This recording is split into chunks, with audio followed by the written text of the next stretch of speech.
to Climate Chance. Climate Chance is an NGO that was created in 2015 in the run-up to COP21 that took place in Paris.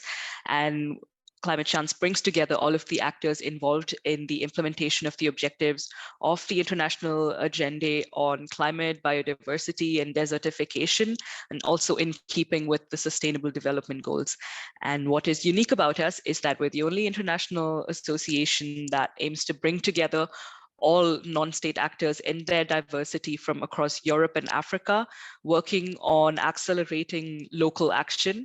So we bring together local governments, businesses, civil society organizations, and the media, researchers, citizens, everybody's welcome.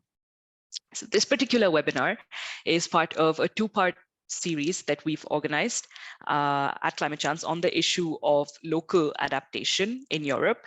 So the first workshop rather was a couple of weeks ago at the European Energy Transition Conference, where we discussed with a special focus on energy about how the geopolitical crisis that we're going through led to the adoption of emergency measures, which then led to a sort of longer term reflection on integrating resilience into local planning.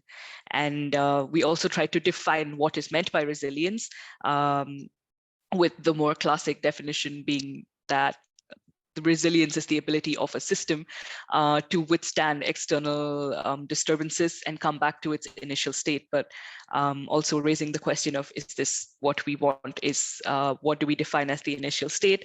And is a return to our initial state ideal, or whether we could design a different or a new normal. And so that was the first workshop that we had. And this particular webinar, which we're having today, is part of the EU Green Week, which is taking place from the 3rd to the 11th of June, and will round off our reflections on the topic of local adaptation. So as I'm sure we're all aware, local actors find themselves at the forefront when it comes to adaptation in dealing with vulnerabilities, but also in the implementation of adaptation plans. So at the European level, according to the European Committee of the Regions, regions or mid-level governments are responsible for about 90% of the adaptation measures that are implemented in Europe. And we have similar figures for cities as well. And so when we look at climate change adaptation, we see that it is increasingly financed, it's increasingly present in local actors' strategies, but measuring its impacts is difficult. So the idea for today's webinar is to look at how cooperation between cities and states and regions, but also between the various actors in the cities and states and regions could be a lever for successful adaptation, and also on how the impacts of this cooperation and the impacts of adaptation strategies in general can be measured. So today's workshop will pick up from the previous one, where we concluded stressing on the importance of systemic approaches to resilience, taking into account various sectors of activity, taking into account all the stakeholders that are involved, and also the interrelated climate and biodiversity crises. So we really have to keep everything in mind. And finally, on the importance of following up on actions that have been put in place. And so in order to do this today, we have with us 4 speakers. We have Mariana Trinidad Corvaro, who is from Regions 4. She's the Climate Action and Resilience Project Manager. We have Anna Beswick, who is a Program Manager for Adaptation Scotland. She'll be speaking to us about the work that they're doing and some other projects that she's working on as well. We have Marta Olazabal, who is the Eker Basque Associate Researcher at the Basque Center for Climate Change. And we also have with us Sébastien Dufour, who is an Environment Transformation Manager at Schneider Electric. And to conclude, my name is Tanya Martha Thomas. I work at the Climate Chance Observatory, and I will be moderating this session. So without further ado, let's get right into it. We're going to first talk about some experiences, building from the lived experiences of cities, states, and regions on concrete examples of cooperation between actors and the importance of following up. So we're going to start with Mariana, who's going to present some of the work that Regions 4 is doing, and the takeaways from this, and also shed light on a few European examples. Mariana. Yes, thank you, Tanya. Well, I will share my screen, and first I would like to, of course, thank Climate Chance for inviting us to participate in this interesting event. Please let me know if you can see my screen already. Yeah, perfect. Great, perfect. So first of all, I would like to briefly introduce Regions for Sustainable Development for those that maybe don't know us. We were born in 2002 to represent states, regions, and provinces before the UN negotiations and European Union initiatives and global discussions on biodiversity, climate change, and sustainable development. Currently, we represent and advocate for 46 regional governments from 22 countries in 4 continents, promoting a collective message and offering our members engaging with the UN system, international visibility, engagement cooperation, and capacity building activities. So as I said before, we are working mainly in the areas of climate change, biodiversity, and sustainable development.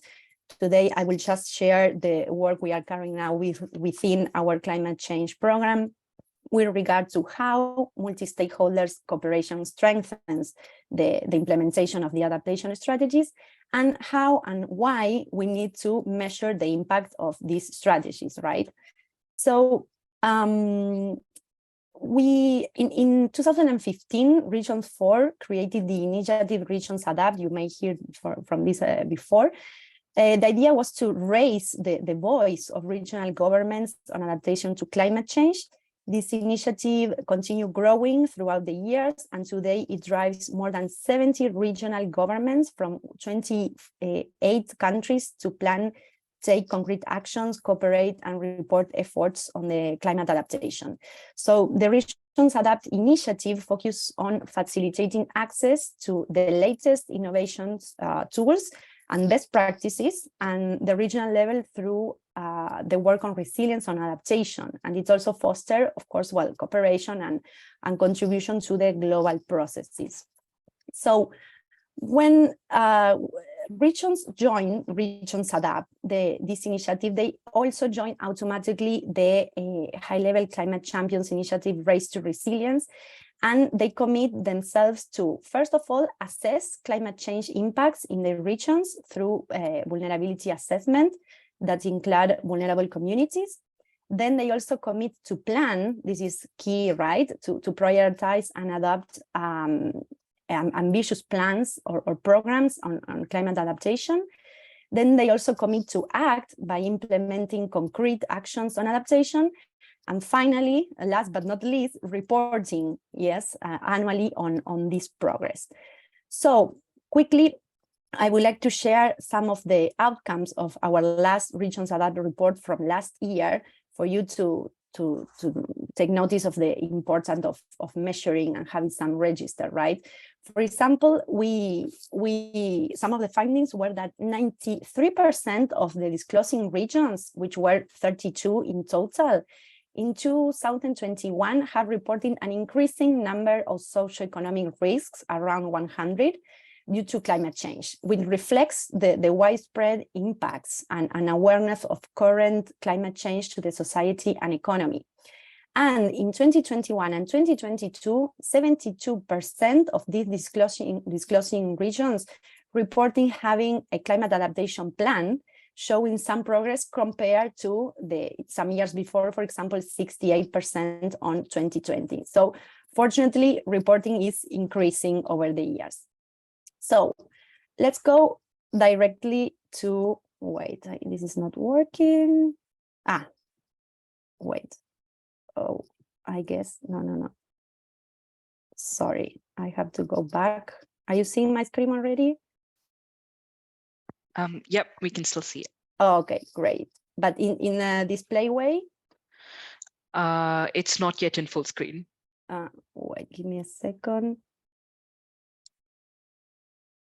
Give me a second because I lost the, yeah, coming back now.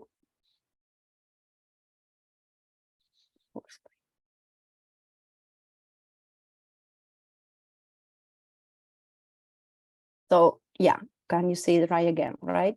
Okay, so let's go directly to talk about this multi-stakeholder collaboration.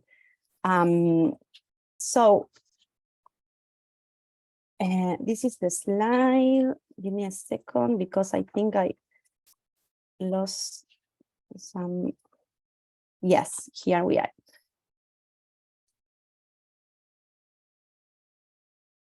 So we all, climate action, we know, is undertaken by multiple actors across multiple levels of governance. And for these reasons, climate governance has been established as a multi-level governance process, right?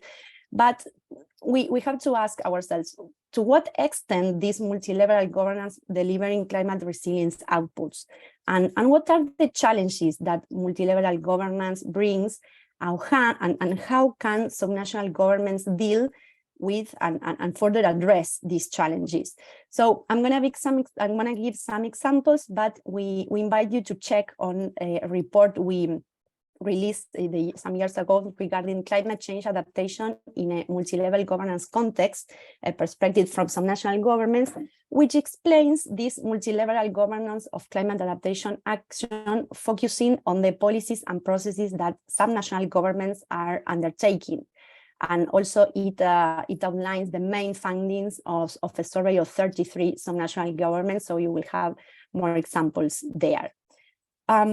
So we know that since COP21 in Paris, multi-level governance has become the main approach to explaining, establishing, and implementing climate change action. But we have some differences. We can have different approaches in the multi-stakeholder collaboration. For example, one could be the multi-level collaboration. For instance, in Flanders, there is a coordination mechanism between the central and regional governments called the National Commission of Climate Change, which coordinates administrative working groups in which regions exchange information, knowledge, and practices to carry out adaptation in the most effective way. So regional and national governments are cooperating. But on the other hand, we got from the Regions Adapt report of last year that there is also a trend among the regions that they reported that where there were more cooperation between regions and local levels rather than between regions and the national level. So for example, 43% of disclosing regions at the Regions Adapt report indicated working in climate adaptation with cities and local governments in 2021, while only 33% collaborate with the national government. So another example of multi-stakeholder collaboration could be also the cross-border collaboration, right? So, for example, in the Pyrenees, which is a mountain bioregion that is particularly vulnerable to the effects of climate change, with a tremendous impact on biophysical and socioeconomic systems, the Pyrenean climate change strategy provided a framework that complements existing strategies of the 8 Pyrenean territories compounded by Spanish and French regions, while taking into account two different factors. On the one hand, the cross-border focus and the specific nature of the mountains. So this strategy was developed between June 2020 and September 2021, taking into account to include all like a participatory process, including the collaboration on contribution of hundreds of representatives from the scientific, political, and socioeconomic spheres. So in parallel, there are two other projects in these regions, which are Interreg on data observation, capitalization of available information, and transfer of knowledge in the context of cross-border cooperation, while there is also another project called Life MidMac, which promotes adaptation through implementation and testing of different landscape management measures to meet climate change related challenges in marginal mid-mountains in some Spanish regions like La Rioja, Aragon, and Catalonia.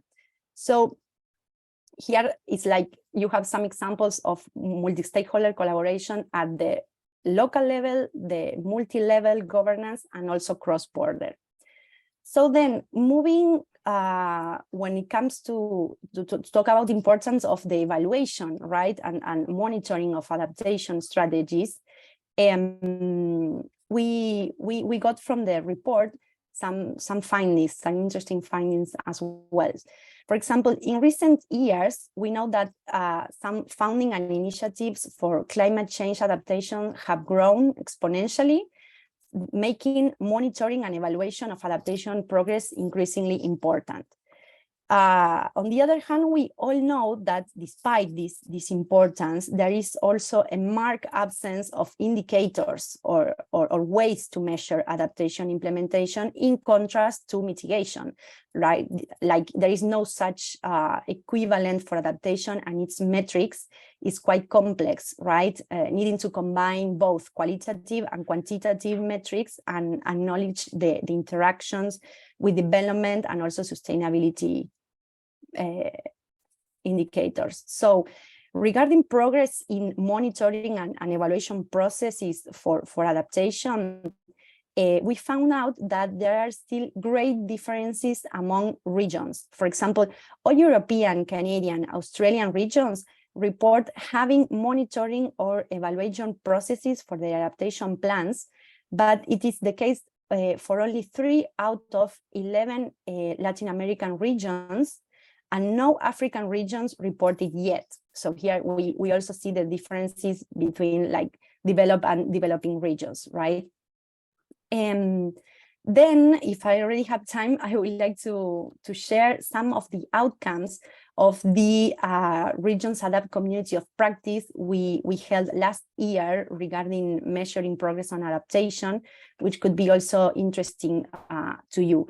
For example, we found out that the measurement system that support the adaptation decision-making process should align to real needs. This is key to have real outcomes, and to the sustainable development goals to avoid maladaptation, right?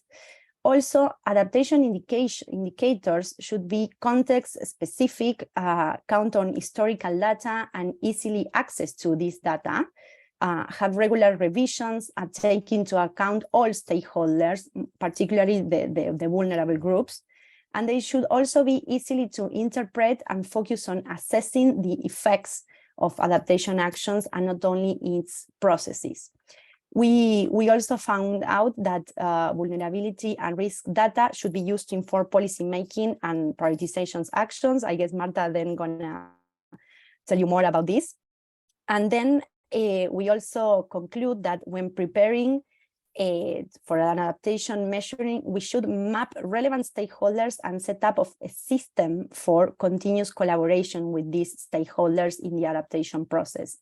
Also, consult, of course, existing guidelines, tools, and templates, because there is already a lot of good material out there to be checked.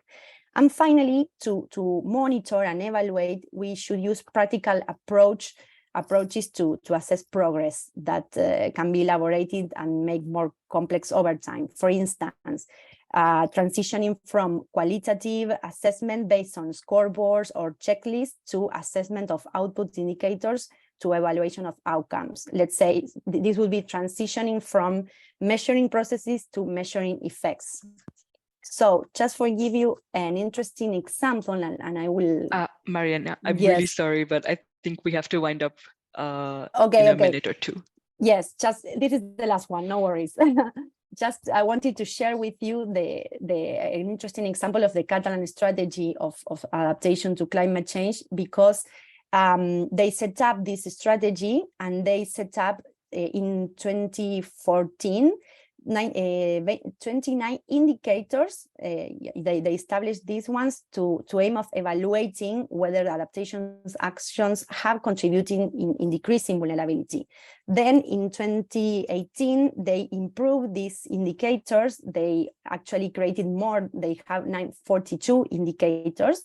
And also they extended the time series. And with this work they have done in 2017, The monitoring report of the Catalan strategy of adaptation concluded that adaptation had improved by 8.5%. So this is a clear number to see how important it is to measure adaptation throughout the years. So yes, my time is over. I will stop here and then I will be available for questions. Thank you. Thanks a lot. Feel free to put the links towards everything that you mentioned in the chat. So Definitely. now we can move on to Anna, who's going to talk about experiences from Adaptation Scotland, focusing a bit more on the multi-actor cooperation aspect. And she's also going to share some findings from her work with the Climate Adaptation Partnership Framework on the evolution of place-based adaptation and partnerships. So over to you, Anna. Great, thank you very much, Tanya, and good morning, everybody. Bear with me while I just share my screen.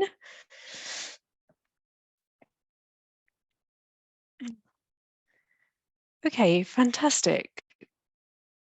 So that should be in slideshow mode now. I'm going to share with you over the next 10 minutes or so some of my experience of working in this space of climate adaptation partnerships in Scotland, which is a country in the north of the United Kingdom. I work for a sustainability charity called Sniffer, and our vision is of a flourishing and fairer future for all in a changing climate. We help communities, organisations and businesses to understand, anticipate and transform in the face of climate change. The examples that I'm going to talk about today are drawn from 3 of our major projects: the Adaptation Scotland programme, which is funded by the Scottish Government, the Talix project, which is funded by the Irish EPA, and the Climate Ready Clyde initiative, which is funded by 13 local partner organisations in the Glasgow City region. Before I delve into the detail of those examples, I want to share some information about Sniffer's approach to climate-ready placemaking. We believe that climate-ready placemaking is about bringing communities and organisations together to understand what climate change means for their place and what can be done about it. So how climate change intersects with the wider social, economic and environmental challenges and characteristics of different places. Our approach is on enabling local leadership and catalysing change, using our expertise, tools and networks and connections into innovation to really stimulate meaningful collaborations where organisations, communities and businesses can do more together than they can individually. We recognise that taking a place-based approach means working collaboratively across sectors, overcoming traditional silos or barriers, and understanding the systems and relationships that shape where we live. It means paying attention to people's identities, local knowledge, histories, and values. And if you're interested in more information about our approach to climate-ready placemaking, follow the link at the bottom of this slide or the QR code for more info about the wide range of projects that Sniffer has in this place. So let me focus in on some specific examples. Sniffer was part through the Adaptation Scotland programme of establishing a major place-based adaptation initiative in the Glasgow City region, which is where 1/3 of Scotland's population live, and it's 1/3 of our GDP as a country. It's a major cross-sector initiative, which is funded by local partners, supported by the Scottish Government, and is delivering a vision, strategy and action plan for an adapting Glasgow City region. This initiative has developed a shared evidence base for action, publishing a climate risk and opportunity assessment in 2018, and a few years later moving on to publish a transformational climate adaptation strategy and action plan for the city region, which includes 11 strategic interventions, which are shown on the diagram in the slide, and 18 flagship actions to achieve those interventions. You can see that the strategic interventions cover everything from quite small scale incremental adaptation actions through to actions that we consider to be more transformative, which are challenging system change, which are delivering co-benefits that extend beyond immediate reduction of climate risks, right to delivering net zero and sustainable development co-benefits. So what have we learned through delivering the Climate Ready Clyde initiative? Over the years, we've learned that having a compelling vision and a change process that is rooted in the values, identity and culture of the Glasgow City region, has taken this challenge of adapting to climate change from a series of risks into communicating in a language that is meaningful for local partners, that feels positive, that feels like it's integral to the prosperity, sustainability and equity that the region is trying to address. Building a credible and shared evidence base and communicating this really well has raised the profile of climate adaptation and helped to gain senior leadership support that has lasted over multiple years. This partnership is about providing high quality evidence, strategies and plans, but it's fundamentally about nurturing relationships, about enabling that trust to be built between different partners. The governance for this initiative has evolved over time as partners have deepened their understanding about how to work together well, and have understood that they will need to work together differently in future if they're to achieve truly transformational change. The initiative has ambition, it has clear targets that have been set, and a commitment to learning and reflection. The initiative will publish its first independent assessment of progress towards achieving the goals of the strategy next year, which will be a really important moment to reflect on whether the work that's being done at the moment is taking the initiative in the direction that it wants to go, and to consider how to further refine and develop their work. And finally, it's been important that this initiative demonstrates economic impact, both in terms of it being very clear to partners that actually the value that they get from funding this initiative jointly greatly outstrips what they'd be able to achieve individually. And then also the role of the initiative in building strong business cases for action that show the economic benefits of the flagship actions that they're seeking to implement. So that's the Climate Ready Clyde initiative. I think it's one of Europe's most mature, large-scale city region adaptation initiatives. The second example to share quickly is for the Highland region of Scotland, which covers a third of our landmass. It's very beautiful, diverse, kind of small communities over mountainous regions. And this initiative was set up by local partners to support locally led action on climate adaptation across this big rural region. It's rooted in a sociocratic governance model, which focuses on shared leadership and devolving decision-making to the very local level.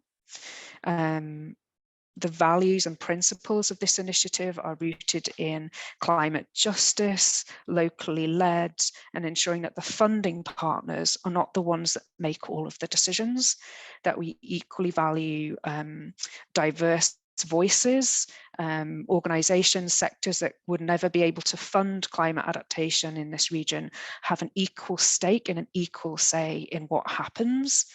And that's the fundamental way in which this initiative is trying to deliver the concept of climate justice in practice. So what are some of the things we've learned?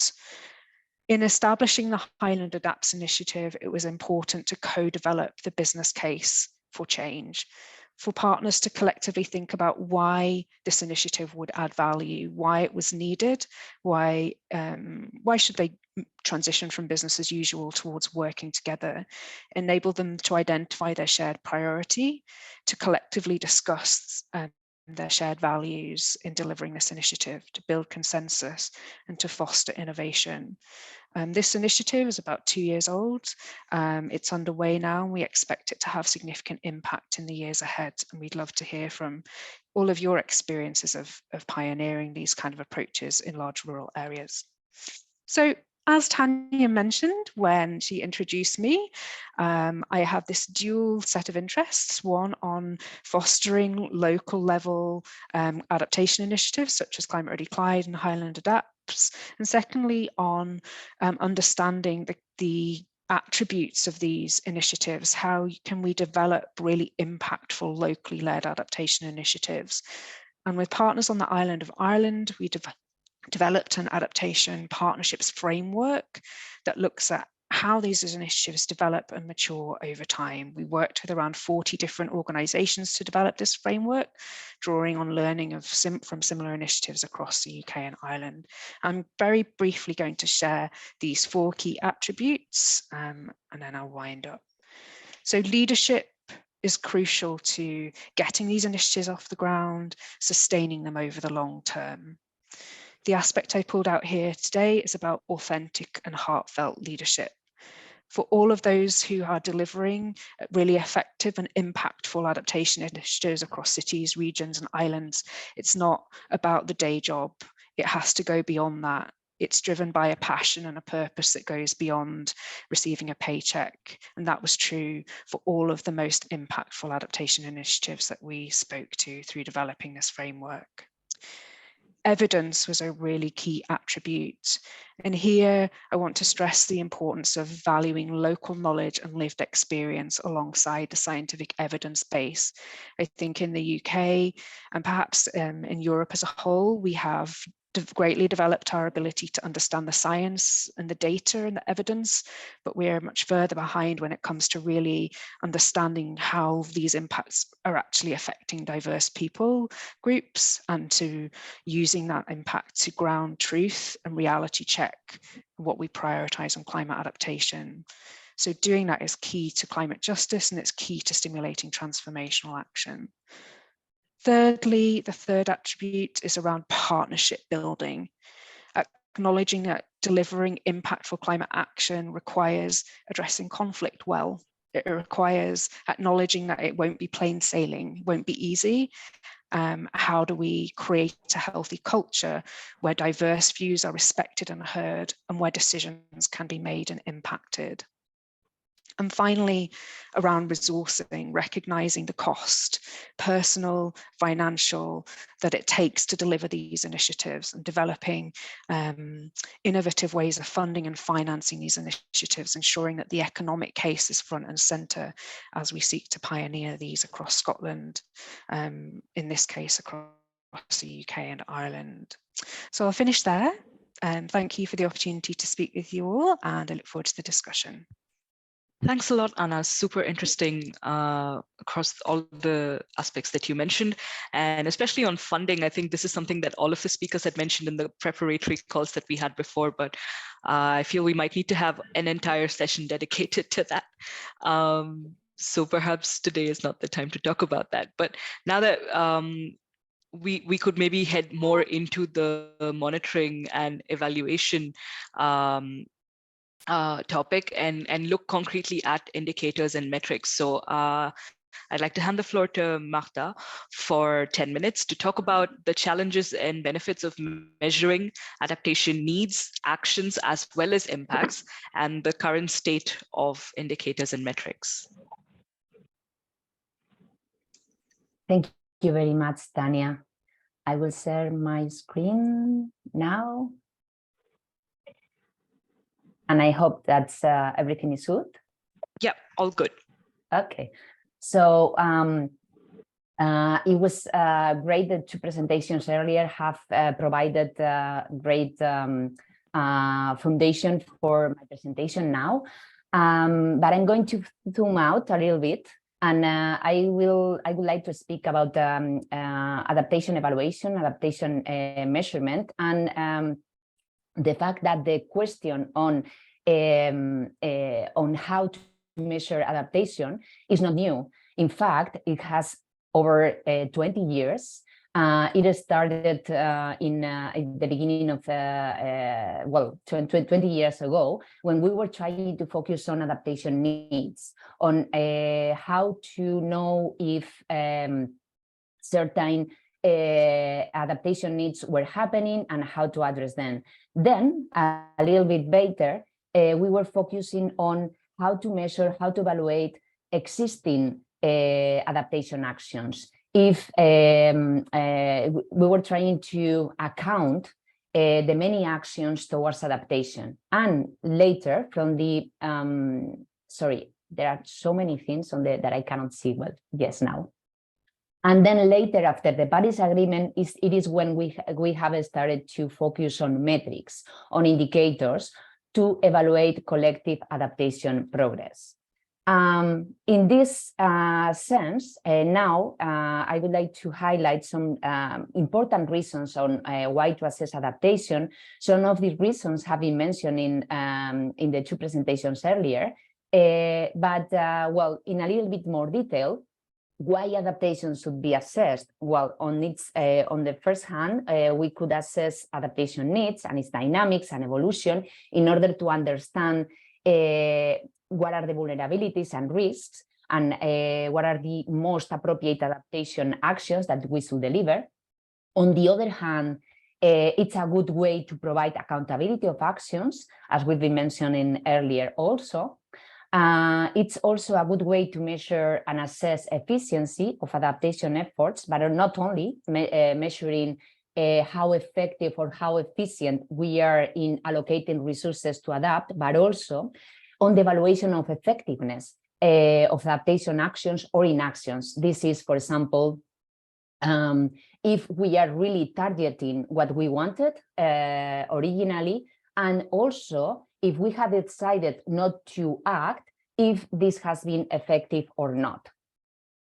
On the other hand, we need to move also, that this has been mentioned earlier by Mariana, to assess outcomes, results of actions. And as I will explain later, this is something that is a challenge right now. Assessing adaptation also helps to understand the equity and justice of adaptation progress. If we are really reducing vulnerabilities, and which vulnerabilities we are reducing, if we are reducing vulnerabilities of the most like general public or population, or if we are also focusing on the vulnerabilities of the poorest. Learning has been also mentioned in the case of Scotland earlier, and assessing adaptation helps to improve learning and thus increase capacities, for example, knowledge and data. Also helps to improve future activities and interventions as a result of learning. And we can compare with the results of adaptation, we can compare with other similar activities or interventions being developed in other cities, regions, states, or by other communities, and thus, of course, learn. With results of adaptation, we can attract funding and distribute resources. We can gather political momentum, and this has been shown by Mariana in the case of Catalonia, with increase in adaptation as a result of monitoring and evaluation. And we can also increase understanding of how adaptation relates to other challenges, societal challenges, sustainability challenges, or simply development. This is also very important. In this sense, so how to know how well or how grown we are adapting? Now I'm going to focus on adaptation, and it has been mentioned earlier, there are lots of other ways of measuring adaptation, but most often we use indicators and metrics. However, so far we've been having lots of experience in mitigation and not so much experience in adaptation. But in reality, there is a big challenge in how to define metrics for adaptation. In the case of mitigation, we know that we have a universal metric, that is the emissions of greenhouse gases, normally measured in CO2 equivalent. This is a quantitative target, which helps a lot in terms of comparison and aggregation. I don't want to simplify because there are lots of challenges also in measuring mitigation, but lots of progress has been made in the last 20 years in how to compare and aggregate this kind of metric. It has universal applicability. It can be applied anywhere, and also a universal effect. It means more or less the same if we reduce CO2 in Spain and in Italy, for example. However, in the case of adaptation, this is not happening in the same way. On one hand, adaptation may have multiple metrics. There is not a unique metric to reflect how we are adapting, how we are progressing towards adaptation. In fact, for example, you can see in this example, we can measure how we have reduced the exposure to adaptation. We can measure how many people are less exposed, how many infrastructures, for how long, how much service in terms of energy, water treatment, or waste management we've been able to guarantee with floods. So there are multiple ways in how we measure adaptation and multiple metrics. Also, adaptation is local, depends on the context. For each context, metrics should be developed ad hoc. And also for this reason, adaptation does not have a universal effect. And this links and connects to the fact that metrics cannot be transferred from one place to another and expect having the same interpretation after they have been applied. So that's an important limitation or challenge. I wanted to focus also on the fact that currently we see lots of adaptation actions, and as we have been mentioning earlier in the case of regions, however, there is also a lot of and a huge amount of dynamics phenomena that are happening that are also affecting adaptation and the capacity to adapt, and also hindering the capacity to adapt. So where or how we should focus our efforts to measure adaptation is something sometimes very ambiguous. I wanted also here today to focus or to bring some numbers into this discussion, and I think that they connect very well with the fundings from Regions 4 regarding regions actions. And in this case, what we did in this study is to collect and analyze, characterize 226 adaptation policies across city, regional, and national levels globally. What we saw, it was rather concerning. Around 42% of the documents didn't use any kind of vulnerability or risk assessments. Almost 85% of the policy documents didn't align actions with identified risks. This means that they were not justifying risk reductions with the adaptations that they were proposing in the policy documents.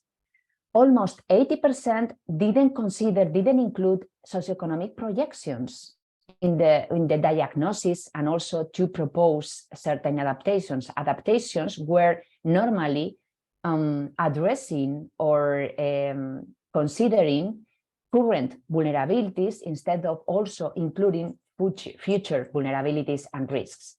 And finally, we found that 25% didn't consider climate scenarios. So our interpretation from this, it's also a challenge that I wanted to bring here, is that we are yet to understand how to identify specific adaptation goals.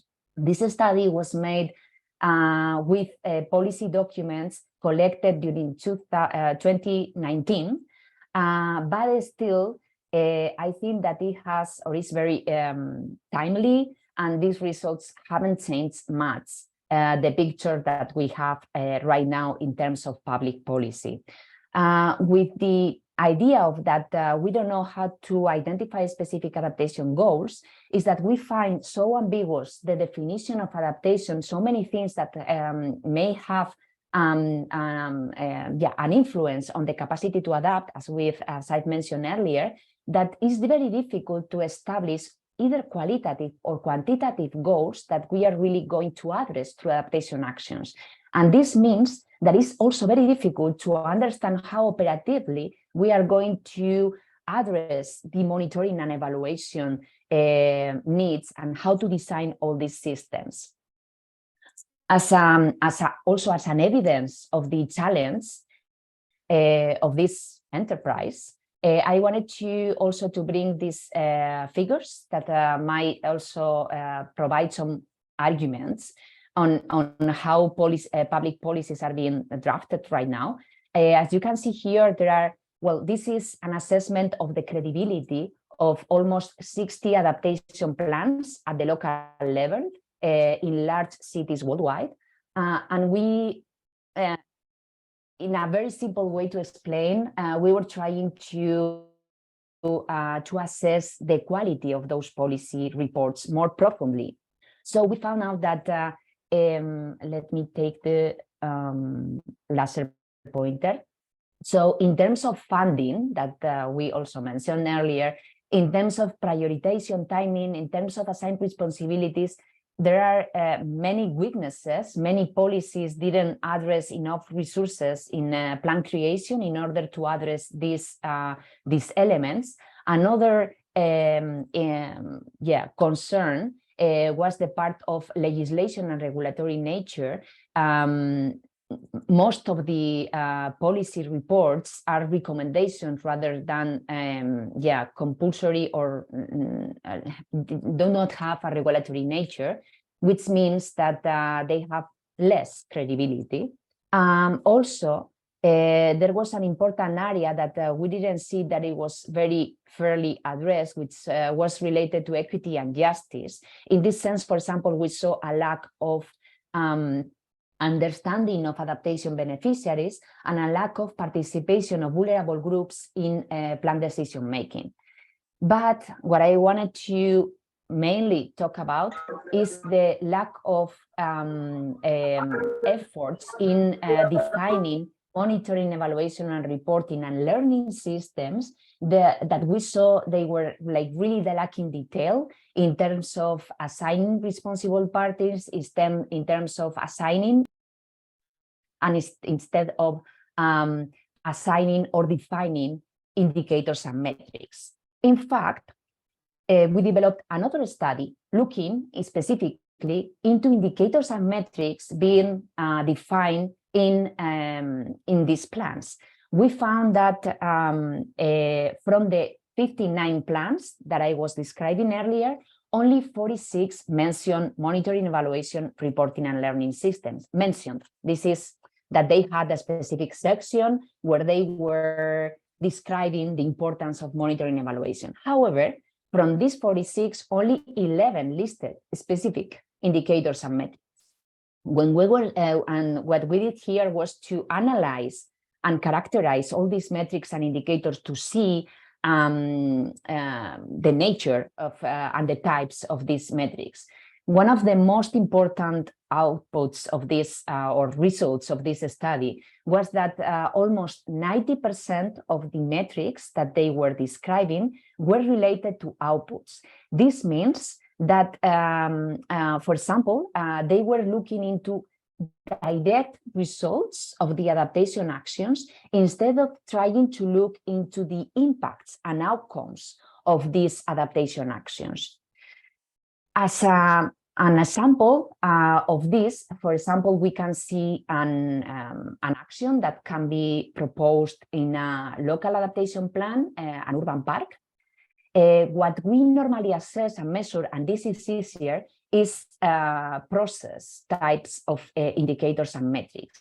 And what is most difficult to measure is the effects and the actions, which is the outcome-based evaluation. In this specific example, the urban park, potential metrics to look into processes are, for example, the green surface that has been created with the addition of this urban park. Another example is urban park project delivered. Another metric could be park design and works executed. Most of the plans measure adaptation progress through this kind of metrics. However, this is not showing exactly the results of this adaptation. This is not comprehensive way in order to understand what are the results of adaptation actions if we were progressing really towards adaptation. When we are looking to outcome and impacts, we are trying or we are proposing other kinds of indicators and metrics that I'm listing some of them here as an examples in order to illustrate this idea of going beyond outputs and moving towards outcomes and impacts. Inputs are important, but are not enough in order to understand how we are progressing. Examples, for example, numbers of users of the park. We can build a park, but maybe because of the how or where this is located, maybe the users are not so many as we wanted. Types of users of the parks in terms of gender, in terms of race, in terms of age, dynamics of the use of the park, timing, season, Maybe when it's more Marta, I'm used, really sorry, but we need to like speed up a little bit. Thank you. Yeah, it's almost the last one. So we are finishing. Also important is the increase in nearby housing prices, and I'm sure that you are familiar with the term of maladaptation. This is very important to monitor and also address as mitigation measures in order to reduce. We can measure the actual temperature decrease. We can also measure the number of hospitalizations in this area and the number of deaths as a result of extreme temperature. And also probably the most challenging aspects of measuring this kind of metrics is that it's very difficult to attribute this kind of metrics to the actual adaptation measure. So finally, some thoughts that I wanted to bring is that we have a lot of work to do to improve the way we measure adaptation and its progress. And the question is right now, how can we develop measurements and measurement systems that support adaptation decision-making processes in a way that adaptation is responsive to real needs, more equitable, more effective, more efficient, also that is aligned to sustainability with sustainability goals. This is really important because adaptation is not a niche. We have lots of challenges and we have to align climate change adaptation and mitigation challenges with further societal and ecological goals. And also we have to make sure that adaptation does not produce maladaptation phenomena.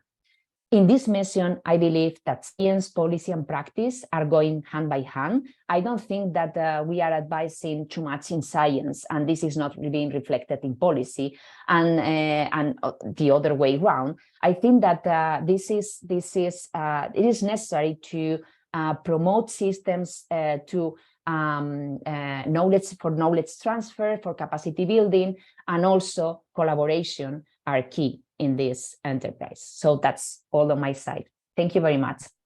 Thank you so much, Marta, for this very academic perspective on how we can go ahead and why we need to assess adaptation. So now we're going to broaden up the perspective a little bit and look at a different kind of actor. So we're going to talk to Sebastian, who is going to speak on behalf of Schneider Electric on the measures that they're taking internally, but also the work that they're doing with local communities on the ground. Over to you, Sebastian. Thank you, Tanya. Hello, everyone. So I'm environmental transformation manager for Schneider Electric. Schneider Electric is a French multinational company providing energy and automation digital solutions for efficiency and sustainability. First, I would like to thanks Climate Change, and I'm glad to share the stage with my distinguished co-panelists from Regions 4, SNIF, and the Basque Center for Climate Change, to share with you some example of tools and means to measure adaptation strategies, as well as concrete example of cooperation to adapt to climate change, seen from an enterprise standpoint. And it was very interesting to see those different inputs shared just before me. So to step back a bit to understand why is it important for a global company not only to mitigate but also to adapt to climate change, I wanted to stress out again that climate change is already affecting weather and ecological systems all over the world. Companies take more and more actions to mitigate climate change in decarbonizing their activities. So we see it with the increase in number of companies taking commitment under, for example, SBTi. But they also must adapt to those changes. And I'll go quickly on the next slides as the time is running out. So in Schneider Electric, we have put sustainability at the heart of our strategy, leveraging our unique position to act on both sides of climate change equation. So first, and I will start with the right-hand side, to bring to market offers that mitigate greenhouse gas emissions and improve humanity's resilience to climate change. As an example, the Access to Energy program has the objective to provide access to green electricity to 50 million people by 2025 and to 100 million people by 2030. So access to energy is a fundamental human right and a means for social and economic development. It's also a way to transition from fossil fuel energy sources to green electricity. And the pooling of forces and the sharing of knowledge between actors are essential to advance public policies, capacity building, new technologies or innovative financing. And to reach out those objectives, Schneider is collaborating with organizations like Alliance for Rural Electrifications, Sustainable Energy for All, Energy to Equal initiatives, Solar Impulse Foundations, for example, in order to advance this objective of bringing electricity, green electricity access to communities and people that don't have it. And at the same time, we are using our own technologies to mitigate and adapt our value chain to climate change. So we are reducing our end-to-end CO2 footprint, aiming for net zero by 2050, launching, for example, projects like the Zero Carbon Project that aims to reduce the operational emissions, so the scope 1 and 2 emission of our top 1,000 suppliers by 50% by 2025. And we are reducing the potential impact of the physical and transition risks from climate change on our value chain. For physical risks, analyzing past events and anticipating changes in our exposure using scenario analysis. Establishing priority based on the value at risk, the criticality of the resources and competencies at risk, and our ability to adapt within those local sites. And for the transition risks, supporting actively the regulatory and the market changes. For example, we are strengthening our green premium label, which is the requirements of our product under the substances that are used and the efficiency of the product in terms of use of energy, but also use of raw materials as an input.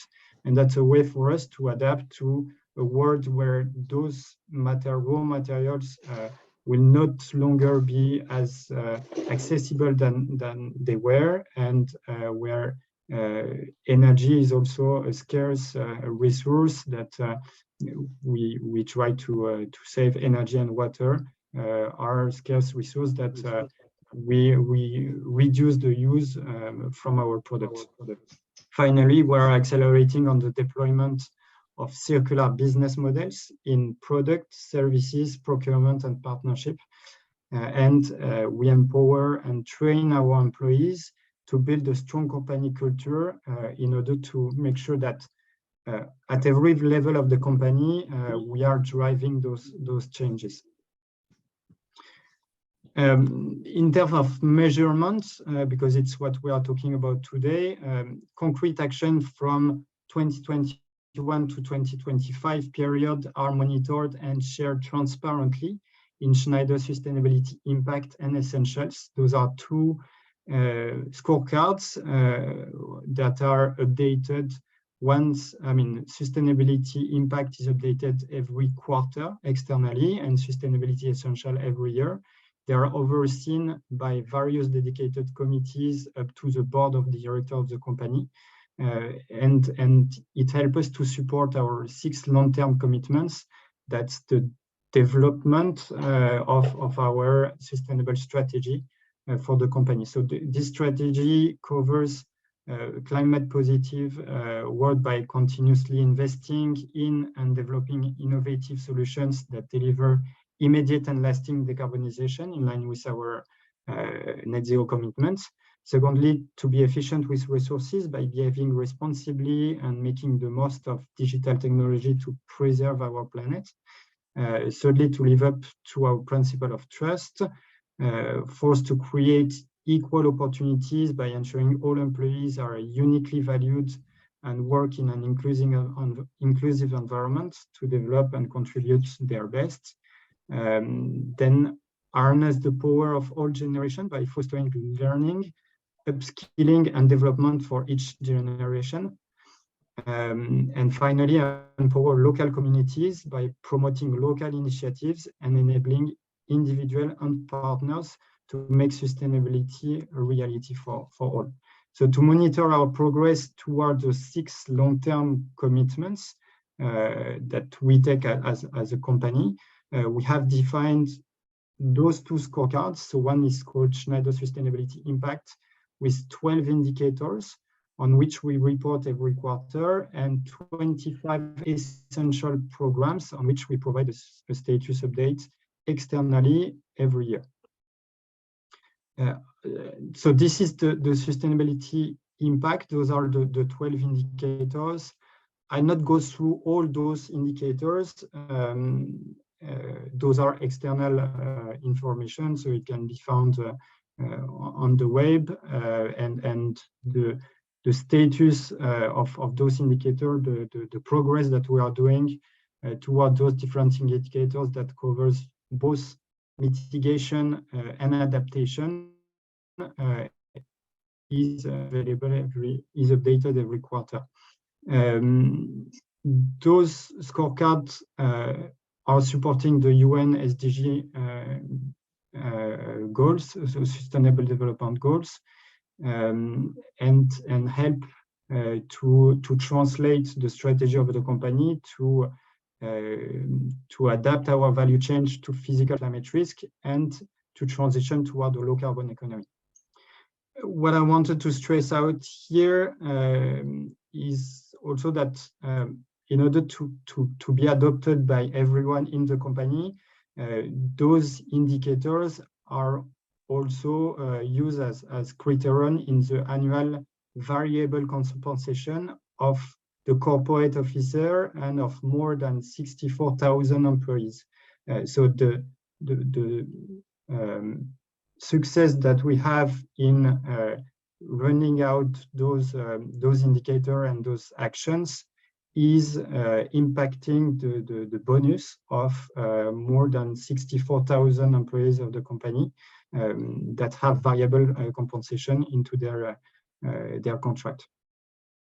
So in summary, we have established a sustainability strategy combining mitigation and adaptation actions to support the 6 long-term commitments. We monitor the progress of these strategies through 2 scorecards, for which we communicate regularly the progress externally and reward 64,000 of our employees upon the progress of those indicators. Finally, I'd like to share with you the work of my colleague, Dr. Nicolas Plein, who is responsible for the project RISE, that shows how local know-how and ancestral knowledge combined with new technologies and science provide innovative and efficient solutions to mitigate and adapt to climate change. I understand that we will not be able to share the video. It will be shared with you in the chat. It's a 2-minute video that shows the project itself, so RISE, our World Heritage. But as a teaser, I will say that Dr. Plein is talking about 5 examples of innovative and efficient solutions to face climate change.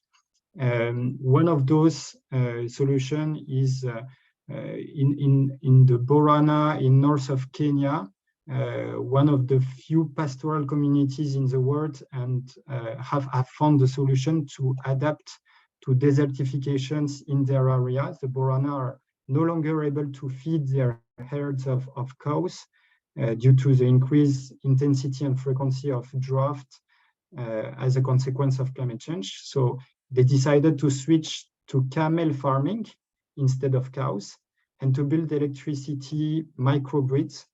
So camels are much more resistant to extreme conditions and produce milk with nutritional properties that are higher than cow milk. And by using their knowledge and renewable electricity microgrids to preserve and transform their dairy products, they managed to create a dynamic local economy, allowing them to continue to inhabit their land. and to sustain in their habitat. Thanks. I will stop here. Thank you so much, Sébastien. Thanks again to all of our speakers. We've gone a little bit over time, but I think it's a good sign because it shows how passionate everyone on the panel really is about the topic. So if I could keep everyone for just 3 more minutes until 12:10, I think maybe we can take one question. So if there's anybody in our audience that has a question, maybe you could raise your hand.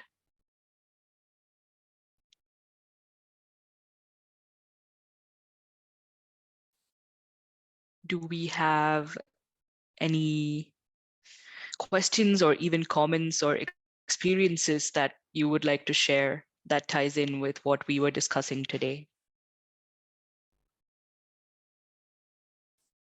Même si vous voulez partager en français, on peut essayer de faire une petite traduction.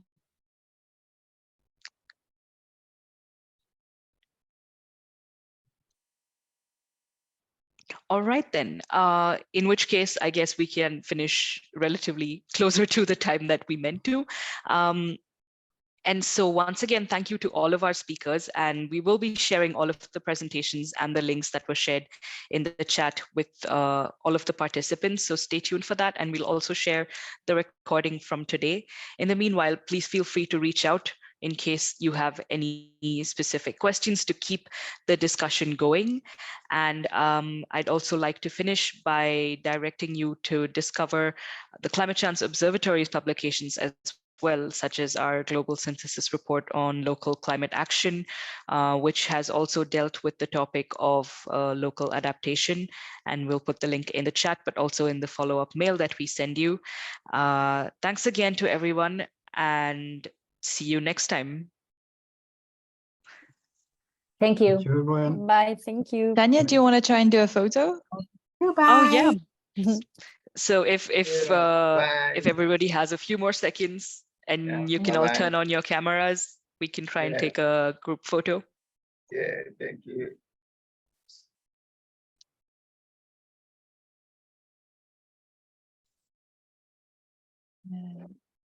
I can do it. I'll just wait a couple of seconds.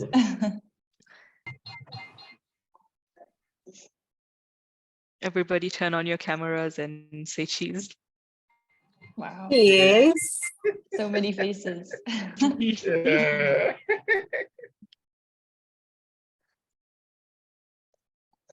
Ok. C'est bon, je l'ai. Parfait. Thank you. Thank Okay. you, everyone. Bye bye. Merci à tous. Merci. Merci. Bye bye. Sophie. Bye.